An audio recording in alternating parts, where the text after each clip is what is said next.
یہ حضرت ابراہیم نے پیغام دیا کہ انسان بڑے سے بڑا کارنامہ کر لے، اللہ پر کوئی احسان نہیں کر سکتا۔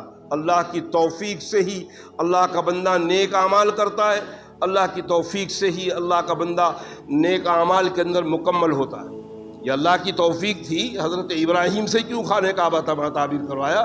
حضرت ابراہیم سے پہلے بھی بہت سے پیغمبر آئے، ان سے تعمیر نہیں کروایا؟ یہ حضرت ابراہیم کو یہ عزت دی کیونکہ حضرت ابراہیم کی نسل سے اب نبی چلنے والے تھے، بنو اسرائیل بھی چلنے والے تھے اور بنو اسماعیل بھی چلنے والے تھے۔ دو لڑکے تھے آپ کے، حضرت اسحاق اور حضرت اسماعیل۔ حضرت اسماعیل بڑے تھے، حضرت اسحاق چھوٹے بھائی تھے۔ حضرت ہاجرہ سے حضرت اسماعیل ہیں اور حضرت دوسری بیوی سے آپ کی حضرت اسحاق، حضرت ہاجرہ سے ہی دوسری چھوٹے بیٹے حضرت اسحاق ہیں۔ اللہ رب العالمین نے اس سے نسل چلائی، حضرت اسحاق سے بنو اسرائیل کی نسل چلی۔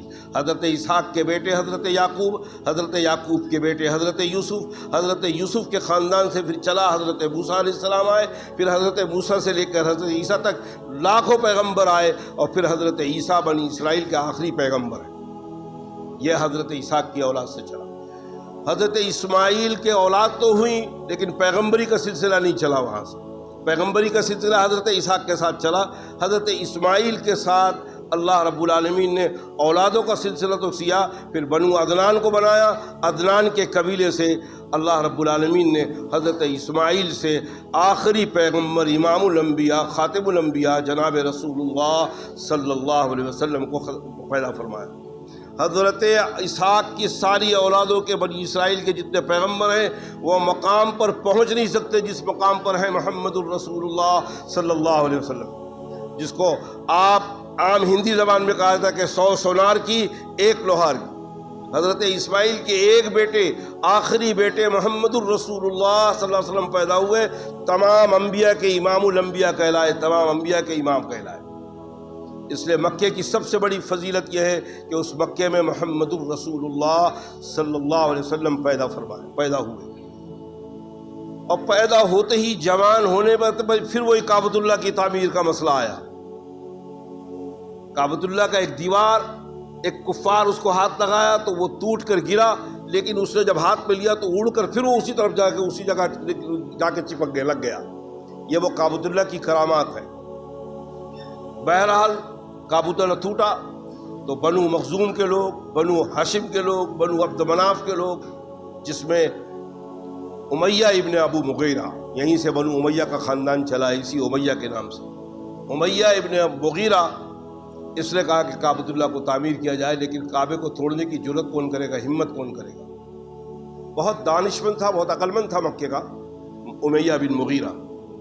اس نے کہا ٹھیک ہے، میں 1-2-3 پتھر توڑ کر دیکھتا ہوں اور مجھے دیکھ لینا، اگر مجھ پر کوئی عذاب آ گیا، کوئی معاملہ آ گیا تو پھر اس کو اسی طرح لینا، اللہ کو پسند نہیں کہ اس کو توڑ کے عمارت تیار کی جائے۔ بہرحال اس نے توڑا، 24 گھنٹہ لوگ دوسرے دن تک دیکھے تو مغیرہ کو کچھ ہوا نہیں، امیہ کو کچھ ہوا نہیں، تو پھر لوگوں نے اس خانہ کعبہ کی تعمیر کو توڑا۔ لیکن امیہ بن مغیرہ نے یہ اعلان کیا تھا کہ بھائی جو کعبے کی جو تعمیر ہوگی، کفار تھے، کافر تھے، بت پرست تھے، لیکن کعبے کی تعمیر کے لیے فرمایا کہ یہ اللہ کا گھر ہے، اس لیے اس میں حلال رزق کا پیسہ لا کے دینا۔ یہ جو آپ حاتم کا حصہ جو دیکھ رہے ہیں، یہ کعبہ کے کافروں نے جب بنایا کعبہ کو تو ان کے پاس صرف اتنا پیسہ ہوا کہ یہ جو کعبۃ اللہ آج جو اس حیت کے اندر ہے اسی حیت میں وہ بنا پائے، باقی یہ حاتم کا حصہ اتنا ان کے پاس حلال پیسہ نہیں آیا تو اس کو چھوڑ دیا۔ جناب رسول اللہ صلی اللہ علیہ وسلم نے، حضرت عائشہ رضی اللہ تعالیٰ عنہ راوی ہیں کہ اللہ کے رسول فرمایا کہ حضور اکرم صلی اللہ علیہ وسلم کے دور میں بھی یہ تعمیر کا جب ہو رہا تھا تو میرا یہ ارادہ ہوا کہ یہ حاتم کو میں اندر لے لوں، خانہ کعبہ کے اندر لے لوں، کہ خانہ کعبہ وہاں تک ہے، لیکن پھر اس وقت کفار مکہ کہیں گے کہ محمد صلی اللہ علیہ وسلم نے ہمارے کعبے کی دیواروں کو بھی بدل دیا، اس لیے آپ نے ویسے ہی رہنے دیا۔ آج یہ جو حاتم کا حصہ ہے وہ حاتم کا حصہ بھی خانہ کعبہ کا حصہ ہے، اسی لیے حاتم میں بھی جو آپ نماز پڑھیں گے وہ خانہ کعبہ کے اندر آپ نماز پڑھ رہے ہیں، اس کا ثواب ملے گا۔ بہر صورت اللہ کے رسول صلی اللہ علیہ وسلم جوان ہو گئے اور یہ تعمیر شروع ہو گئی۔ تعمیر جب مکمل ہو گئی تو حجر اسود لگانے پر قریش کے پورے خاندان کے اندر جھگڑا ہو گیا کہ حجر اسود کو اس کی جگہ پہ لگائے گا کون اور حجر اسود کو اٹھائے گا کون۔ سارے سرداروں کے اندر، یہاں تک کہ تاریخ میں لکھا ہے، ابن کثیر نے لکھا کہ تلواریں نکل گئی کہ ہمارا قبیلہ لے کے جائے گا، ہمارا قبیلہ لے کے جائے گا۔ تو پھر یہی امیہ بن مغیرہ نے فرمایا کہ بھائی بات یہ ہے کہ تم اپنا ایک حکم مقرر کر لو کہ وہ فیصلہ کرے۔ فرمایا حکم کس کو مقرر کریں گے؟ فرمایا حکم مقرر کرنے کا یہ ہے کہ صبح علی صبح ہم کعبۃ اللہ کے پاس آ جائیں، کعبۃ اللہ کے اندر جو سب سے پہلا شخص داخل ہوگا اس کو ہم اپنا حکم بنا دیں۔ اب یہ صبح 4 بجے سے اٹھ کے کعبۃ اللہ کے ساتھ اطراف میں سارے سردار کھڑے ہوئے کہ سب سے پہلے کعبۃ اللہ کے اندر کون آتا ہے۔ دیکھا تو وہ ذات ہے جناب رسول اللہ صلی اللہ علیہ وسلم کی، سب سے پہلے کعب میں محمد بن عبداللہ صلی اللہ علیہ وسلم آ رہے ہیں، ابھی محمد رسول اللہ نہیں بنے۔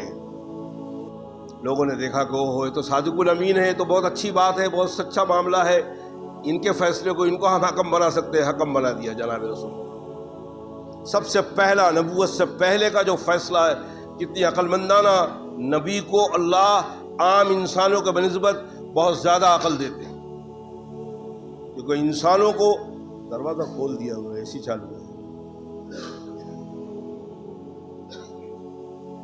تو عام انسانوں سے زیادہ پیغمبروں کو عقل ملتی ہے۔ اللہ کے رسول صلی اللہ علیہ وسلم نے اب بنو امیہ، بنو مخزوم کے لوگ سب پریشان ہیں کہ اب محمد صلی اللہ علیہ وسلم کیا فیصلہ کریں گے۔ اب اگر حضور اکرم صلی اللہ علیہ وسلم اپنے ہاتھ سے حجر اسود اٹھا لیتے اور لا کے لگا دیتے تو بھی کوئی اعتراض نہیں تھا، کیونکہ حکم بنا دیے تھے۔ لیکن اللہ کے رسول ہم کا ابن کثیر نے لکھا ہے کہ نبوت سے پہلے کا بھی یہ فیصلہ دنیا کا کوئی عقل مند انسان ایسا فیصلہ نہیں کر سکتا تھا جیسے فیصلہ کیا جناب رسول اللہ صلی اللہ علیہ وسلم۔ اللہ کے رسول نے ایک چادر منگائی اور میں ایک چادر لے کر آؤ، اور ایک چادر لائی گئی۔ اس چادر کے اندر اللہ کے رسول نے اپنے ہاتھ سے حجر اسود کو اٹھایا اور چادر کے اندر رکھ دیا، اور حکم دیا کہ ہر قبیلے کا ایک ایک سردار چادر کا کونا پکڑ کے اٹھا کر اس جگہ لے کے چلے۔ کفار مکہ تو خوش ہو گئے کہ وہ اتنا نوجوان لڑکا، ایسا نوجوان، اتنا عقل مندی کا فیصلہ۔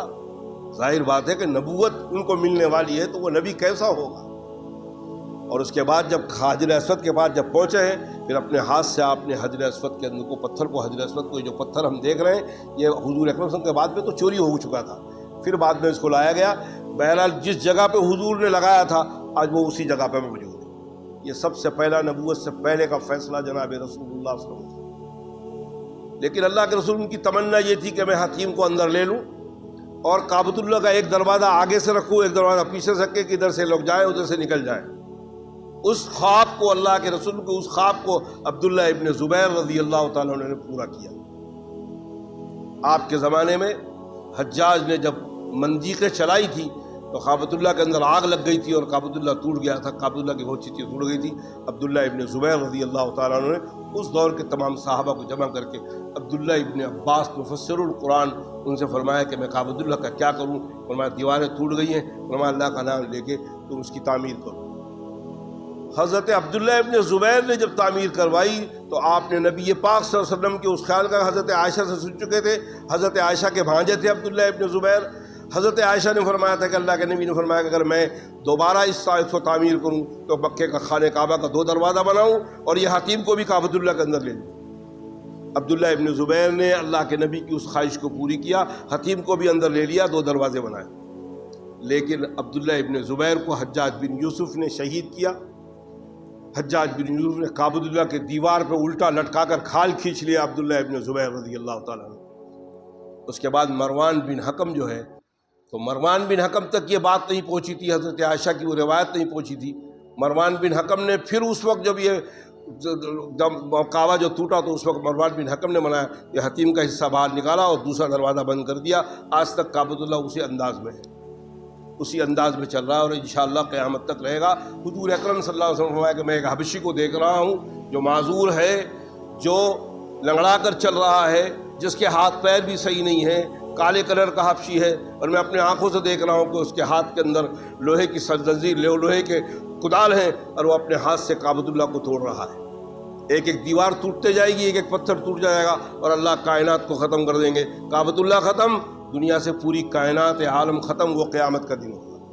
اللہ کے نبی کو دکھایا گیا، میں اپنی آنکھوں سے اس حبشی بدو کو دیکھ رہا ہوں۔ حبشی کہتے ہیں افریقہ کے رہنے والے جو جا کے مکے بس گئے، حضرت بلال حبشی کا خاندان، حضرت بلال حبشی تھے۔ بہرحال اللہ کے رسول صلی اللہ علیہ وسلم کی زمانے میں بھی کعبۃ اللہ بنا، تو وہ کعبہ اللہ سے اس وقت کے لوگوں نے، اس خاندان میں بنو اسماعیل میں، اور نبی تو کوئی نہیں ہوئے، لیکن حضرت اسماعیل سے لے کر جناب رسول اللہ صلی اللہ علیہ وسلم محبت پیدا ہوتے رہے، جنہوں نے شرک نہیں کیا کبھی۔ خود حضور اکرم صلی اللہ علیہ وسلم کے دادا عبد المطلب کے بارے میں بھی تاریخ میں صاف لکھا ہے کہ آپ بت پرست نہیں تھے، آپ ایک اللہ کو مانتے تھے۔ اور ورقہ بن نوفل، کثرت سے تاریخ میں نام لکھا ہے، حضرت خدیجہ کے چچا زاد بھائی تھے ورقہ بن نوفل، جس کو پہلی وحی آنے کے بعد جناب رسول کو ان کے پاس لے گئے تھے۔ ورقہ بن نوفل بھی توحید پرست تھے، بت پرست نہیں تھے۔ زید بن سعید رضی اللہ تعالیٰ عنہ، جو حضرت عمر رضی اللہ تعالیٰ عنہ کے چچا کے بیٹے ہیں، وہ بھی توحید کے متعلق تھے۔ خود ان کے چچا خطاب بہت بڑے بت پرست تھے، حضرت عمر فاروق کے والد، لیکن زید جو بھائی تھے آپ کے، وہ توحید پرست تھے۔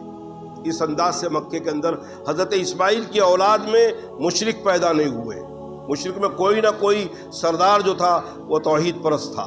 اس انداز سے اللہ کے نبی صلی اللہ علیہ وسلم نے فرمایا کہ یہ اللہ کے نبی کی پاکی کا ایک موقع پر آپ نے فرمایا، میں عبداللہ سے لے کر آدم علیہ السلام تک میری نسل میں کہیں میں والد الزنا نہیں ہوں، میری نسل میں کہیں بھی کسی نے، کوئی آدم سے لے کر حضرت عبداللہ تک کسی نے زناکاری حرام کاری نہیں کی ہے۔ یہ اللہ نے محمد الرسول اللہ کی پیدائش کو اور آپ کے اس پیدا ہونے کو اتنا پاک بنایا، یہ بھی شان ہے۔ اور ظاہر بات جب اتنا پاک ہو تو مکے کی عزت، عبد المطلب جیسے لوگ اس زمانے میں بھی اہل لوگ تھے، اور اللہ کا کرم یہ ہے کہ پھر مکے کے اندر کسی کو امن کا شہر ہے۔ کفار مکہ بھی اس وقت ایک دوسرے کی جان لینے کی رہتے تھے، لیکن اگر کعبۃ اللہ میں طواف کر رہے ہو اس وقت اگر اپنے بھائی کا قاتل، باپ کا قاتل بھی آ گیا ہے، اس کو ہاتھ نہیں لگاتے تھے، یہ امن کا گھر ہے۔ مکے میں جو چلا گیا امن ہے، آپ کو چوٹی مارنے کی، جانور بھی وہاں، اگر جانور بھی اندر آ جاتے تو بے حساب سے بہت ہی بے ڈر اور بے خوف ہو کر وہ گھومتے ہیں، ان کو معلوم ہے کہ ہمیں کوئی شکار کرنے والا نہیں، شکار کرنے کی بھی اجازت نہیں ہے، امن والا شہر۔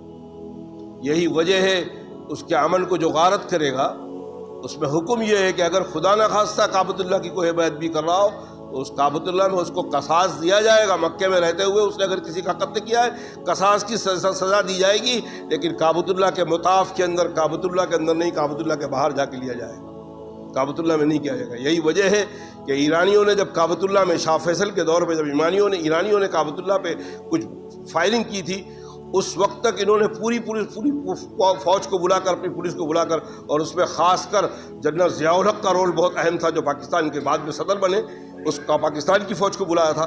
ان لوگوں نے ایرانیوں کو وہاں سے کعبۃ اللہ سے نکالا، اور ایک خون بھی مطاف کے اندر ایک قتل بھی نہیں کر پایا، اس انداز سے نکال کر باہر پھر ایرانیوں کو مارا گولی لگا کر، جبکہ وہ اندر فائرنگ کر رہے تھے۔ اللہ نے یہ حرمت کا خیال رکھا کعبۃ اللہ کا۔ تو وہ کعبۃ اللہ یہ ہے کہ جس کو ہم اور آپ ہر نماز میں ہم کہتے ہیں، نیت کرتے ہیں، نیت کرتا ہوں میں 2 رکعت فرض واسطے اللہ کے منہ میرا کعبہ شریف، یہ کعبے کے رخ پہ ہم کرتے ہیں۔ حاجی کو جب وہ کعبۃ اللہ دیکھنا نصیب ہوتا ہے تب حاجی کے آنکھ سے آنسو نہیں بند ہوتے، کیونکہ زندگی میں 60 سال 65 سال تک نماز پڑھتے رہے کہ پیچھے اس امام کے منہ میرا کعبہ شریف کیے، آج وہ کعبہ سامنے ہے۔ کعبہ کو عزت ملی ہے، اللہ کی قسم جناب رسول اللہ صلی اللہ علیہ وسلم کی وجہ سے عزت ملی ہے، کیونکہ آپ کے جد امجد ابراہیم سے تعمیر کروایا، اسماعیل سے تعمیر کروایا، اور حضرت اسماعیل کی اولادوں میں سے آپ کو پیدا فرمایا، اور وہیں سے یہ آخری دین آدم سے لے کر عیسیٰ علیہ السلام تک جو جزیات تھے دین کے، اس کو مکمل کیا جناب رسول اللہ صلی اللہ علیہ وسلم پر 23 سال کے عرصے۔ قرآن میں اللہ نے فرمایا الیوم اکملت لکم دینکم واتممت علیکم نعمتی ورضیت لکم الاسلام دینا۔ آدم سے جو جزیات سے دین چل رہا تھا، آج ہم نے وہ دین کو مکمل کر دیا ہے جناب رسول اللہ صلی اللہ علیہ وسلم کی ذات میں، اور اس کے بعد اب کوئی نبی نہیں ہے۔ ہمارے دین کے اندر اب کوئی نئی چیز، قیامت تک کوئی چیز نہیں ڈالی جائے گی۔ فقہی مسائل، اسی لیے فقہ نے کوشش کی ہے کہ قرآن و حدیث کے اندر کوئی مسئلہ نہ ملے تو غور و فکر کر کے اس سے اندازہ لگایا جائے اور فقہی مسئلے میں نکالا جائے کہ دین کے اندر خرابی نہ ہو۔